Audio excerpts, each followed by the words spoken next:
It is the world famous KROQ. I'm Megan Holiday. I'm here with Dan and Pat, the Black Keys. Hello, guys. What's up? How you doing? We're good. How's the tour going so far? Amazing. It's going great. Yeah, we just had our first week and a half, and all sold out shows and beautiful places we've never been before. Shows in Montana. We played an old prison in Boise. What? Yeah. It's good. That's pretty wild. Yeah. Was it, what were the vibes? Was it kind of like eerie? Well, we didn't play inside the prison. We played in the unhaunted prison yard. Oh, okay, Yeah. in the prison yard. But Got the it. backstage is where the prison cells. It was a little uncomfortable, but Ooh, was that's fun. pretty wild. Did you guys play Red Rocks? We Yeah. did. Yeah, okay. See, that's like the dream venue. the first time we played Red Rocks, we were opening for Beck, Oh and we were in the minivan. We were chasing a bus tour in a van. It was amazing. That's so awesome. But yeah, the coolest thing about Red Rocks is the backstage looks like the set of Planet of the Apes. Oh, nice. And Yeah. like later, like, beneath the Planet of the Apes. I've never been to Red Rocks, you Oh, yeah? guys. I gotta That's go. The altitude can kind of mess with you sometimes. Oh, yeah. The first time we went there, we walked to the very top of Red Rocks to kind of look and see out over it, and our sound guy threw up everywhere. Oh Yeah, it makes you kind of loopy. God. It makes you kind of loopy. Whoa. I think that's why like bands like Fish go over so well. That makes sense. Yeah. That all checks out. Well, I want to congratulate you guys. You've got a new album, No Rain, No Flowers, coming out on August 8th. There are a few songs that are out right now, including the title track, which we are playing on the KROQ radio, and a song about, overcoming adversity and just trying to find the silver lining of things that aren't going right. I think all of us can really use a song like this right now. So if you want to talk a bit about the inspiration. Well, we wrote it with a guy from here named Rick Knowles. And Rick is someone who wrote a bunch of songs with Lana Del Rey. And Dan produced the Lana Del Rey record, Ultraviolet. Mm-hmm. So when we were talking about potential people to work with, Dan's like, well, I always wondered what would it be like to work with this Rick Knowles guy, because he worked with Lana. And we reached out to Rick, and it just so happened that he was going to be in Nashville. For the first time in his whole career. As a He said, songwriter? I'm going to be, yeah. In his 60s. Crazy. He said, I'm going to be there next week. Oh my God. So it was fate. Yeah. Mm-hmm. And we got together with him, and it was incredible. And that was the first time we ever wrote with a piano player. Mm-hmm. So that was a kind of interesting new thing for us. And He likes to start with the title. So he's asked us if we had any, potential titles, and that was one that Dan had. And then he was like, well, how would you sing that? And then Dan, he's like, no drums, no guitars, just how would you sing that? I'm like, what do you Just mean? the title? Just the words out in space, and that's it. and then my God. that was the melody. And then we just started piecing it together, and we worked at a pretty fast clip with him. We wrote like 6 songs in maybe 3 days with Rick. And, Oh my God. yeah. I feel like it's so weird to start with a song title and then go Well, from that's there. what's- Like, have you ever done that before? That's what's cool. Like that's what we've been doing like so much of lately, is collaborating, whether it's with a songwriter or like another musician who also is a songwriter. But to get, it's like you get a glimpse into see other people's the process that they use. Mm-hmm. And, Yeah, and ultimately it sounds like us because Yes. it's this It always person does. being run through our filter and our perspectives. But it is cool to like see how other people operate in the studios and yeah, that's like I think we used to be pretty intimidated about like collaborating in certain ways, because we would get early on, like when we were just started, we would go in the studio, and even just working with a different engineer, the music would come out sounding kind of like a little not to exactly how we'd want it, and then I think as we got better at communicating and more confident what we're doing, like we could go in there and work with someone like Danger Mouse and it would still come out sounding like us. And and now like it's to the point where it's like, yeah, we can go in there with like a heavy hitter songwriter and it's still like, sounds like the Black Keys. And that's what's fun. We did a lot of stuff on Ohio Players with Beck, which is great because, Beck's been like huge inspiration to us and also hugely helpful to us throughout our career. He gave us our first big tour and but it was cool to finally, after like 20 years of really knowing him, to get in there and make music with him. I love Beck so much. Yeah. He's one of the greatest artists of all time, you know? We agree. Without a doubt. Yeah. And I just think it's so important that you guys are so open, because you don't just want to keep on making the same records over and over again. And really, I think as an artist, you can't cater to what people expect of you, or even like what they want. It's like you say, this is where we're at right now. Now you This is realize what we're you're feeling. giving very bad advice right now.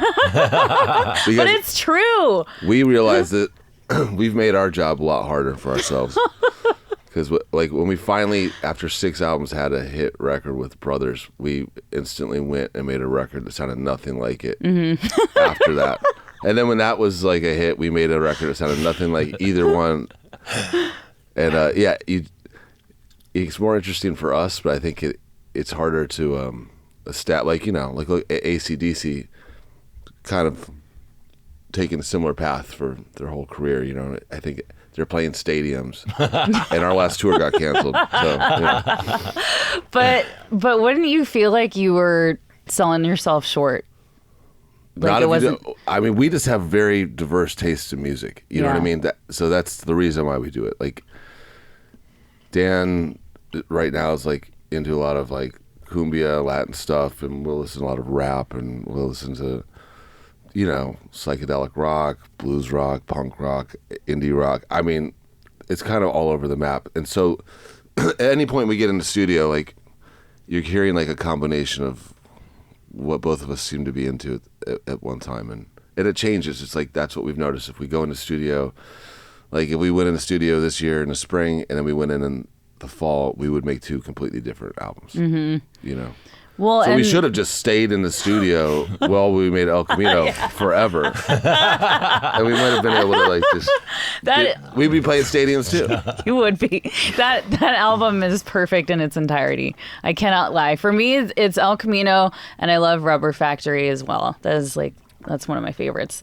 But I just really think it's important as an artist, whether this is bad advice or not, that you're just staying true to yourself. It's like you have to throw darts at the wall, and people love you. It's just a really tough time in music. Like everybody's just so all over the place. I think it's just hard for people to even know that your music is out in the world. Well, yeah, I mean, Do you know what I mean? it's like, you know, Rolling Stone used to be like a thing you could open up, and there'd be like, you know, 15 reviews in the back, and it came out every week, and you could kind of get a decent assessment of what was there. Now it's 3 reviews once a month or something, and it used to be like, even to a certain degree, Pitchfork, you could like kind of rely on that, and now like all they're reviewing is like, you know, stuff that no one's ever heard of, and that it means nothing, so no one's even looking there.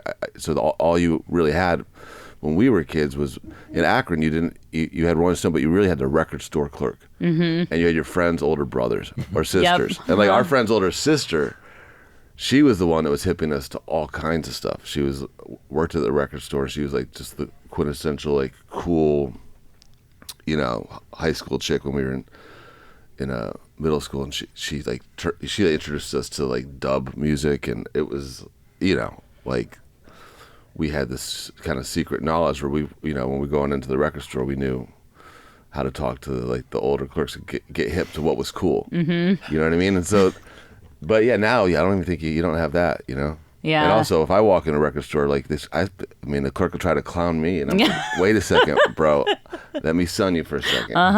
Yeah, trust me. Well, and that also brings me to something really awesome that you guys do, and that's your record hangs, where you guys are DJing and spinning 45s.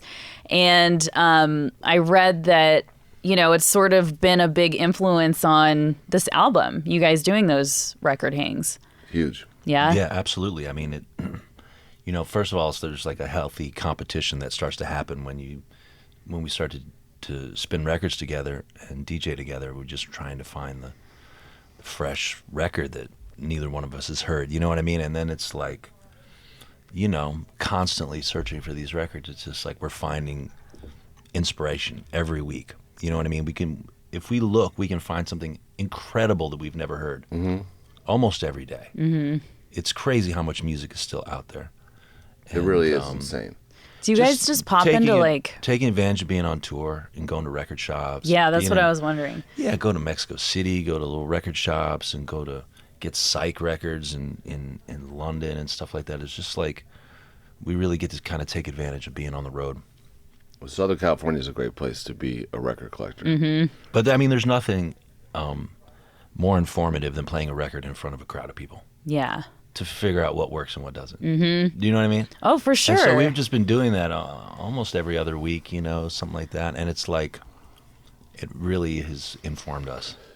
Well, I think hearing a record, you know, as it is in the studio versus going out and seeing a band play it are two completely different experiences. And for me, I think when you go out and you see a band live, it just totally locks you in and you get it, you know. And you guys are so fantastic live. I'm so excited for this new chapter. And honestly, one of the best shows I ever went to was seeing you guys when you played the Troubadour. I don't know how many years ago that was, but that was one of the best shows I have ever seen, period. Well, we played the Troubadour a lot, but you're talking about the one 3 years ago. Yes, yeah.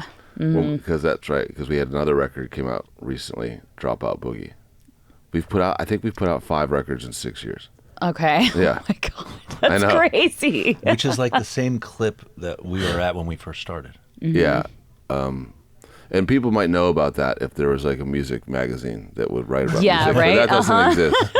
But, you know, back to the record thing, the interesting thing is like, you know, everybody we know has a record collection. It's like everybody we know listens to music. But yet, you know, like if you wanted to go hear someone, like if you want to go dance or hear music, like how difficult is it to go somewhere where it's not just EDM, where it's like just curated anything? But aside from that, and that's, I mean...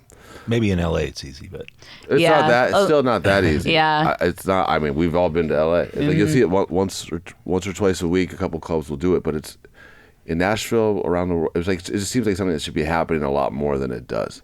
But it's crazy. It's like just how homogenized our culture is. Where it's just like someone sees it, like, you know, 22-year-old like frat boys want to go to listen to like drink Twisted Tea and listen to EDM. And now there's a million places that offer that. You know, but as a cranky middle-aged man, my options are there's not much stuff, you know, being marketed to grouchy 45-year-old men.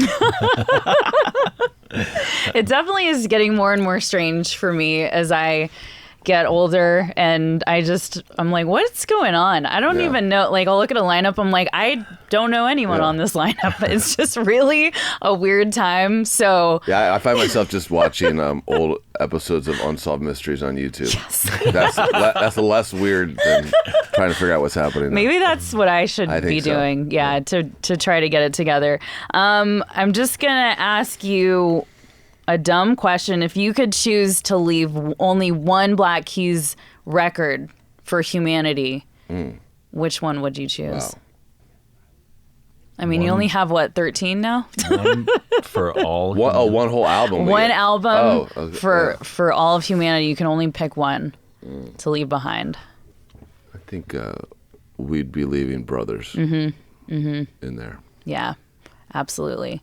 Well, you guys, I'm so happy that you could come and talk to me today. It means a lot. And No Rain, No Flowers coming out August 8th. You're on tour right now. So thank you guys so much. Thanks for having us. Thank you. Good to see you.